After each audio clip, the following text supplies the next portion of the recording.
The long, hot summer of 1940 was a scorcher, with temperatures in the 90s. Who would have dreamed that this was wartime? Certainly not Londoners, many of whom continued to visit seaside resorts such as Brighton, Margate and Southend for the day, just across the Channel from occupied France. Little wonder they called it the phony war, until the government said otherwise. It's important that we should be prepared against gas. Put it on for 10 to 15 minutes, one day a week. It may be a little irksome at first, but you'll soon get used to it. Across Europe, countries were falling like dominoes. Norway, Denmark, Belgium, Holland, and then France.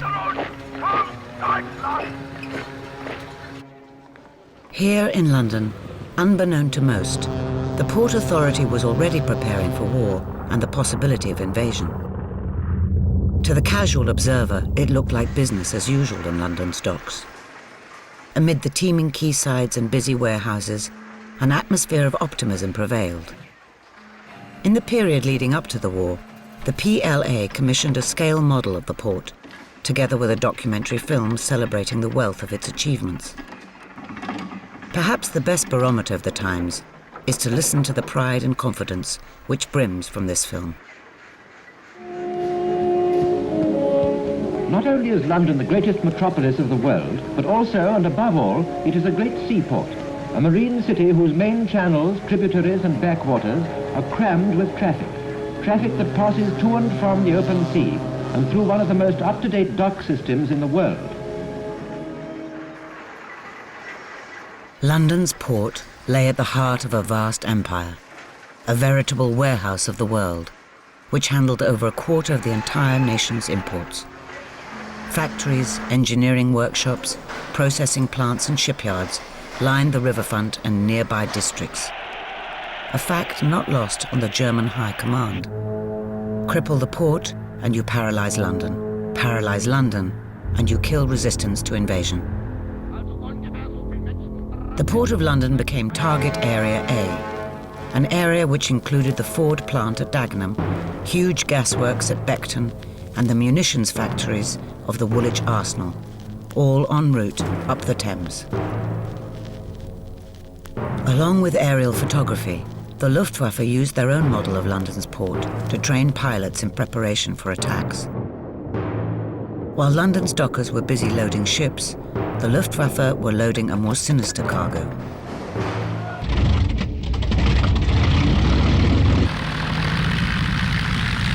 Saturday, the 7th of September, was another hot summer's day.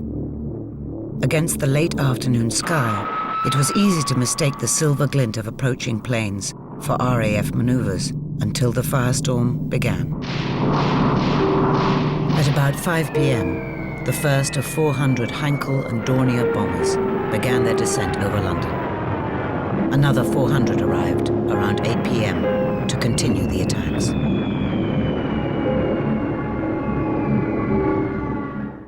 Damage to the docks was devastating, and many lives were lost north and south of the river on what quickly became known as Black Saturday. Incendiary attacks began fires which burned for 5 days. Not since the Tooley Street fire of 1861 had South London endured such widespread destruction. On the North Bank, cargoes of flour, paint, rubber and sugar sent an inferno of flames into the night sky, which was visible for miles around. This little scene footage, filmed by the London Fire Brigade, is from September the 25th, 1940, after 18 days of successive bombardment.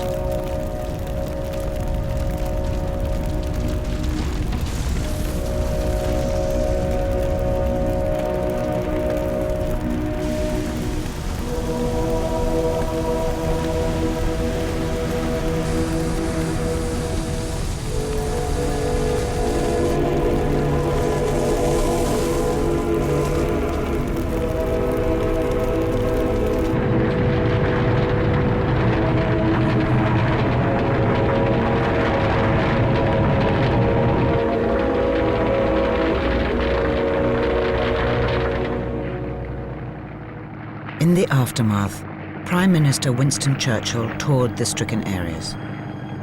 Travelling on the PLA-launched Nore, he took to the Thames to review the damage inflicted by enemy action. Here, Churchill is seen examining damage to flour mills at the Royal Victoria Docks and the devastation inflicted on the nearby community of Silvertown. London and its port remained a prime target for the next 4 years. Despite ferocious air raids, as well as V-1 and V-2 rocket attacks, the docks continued to operate.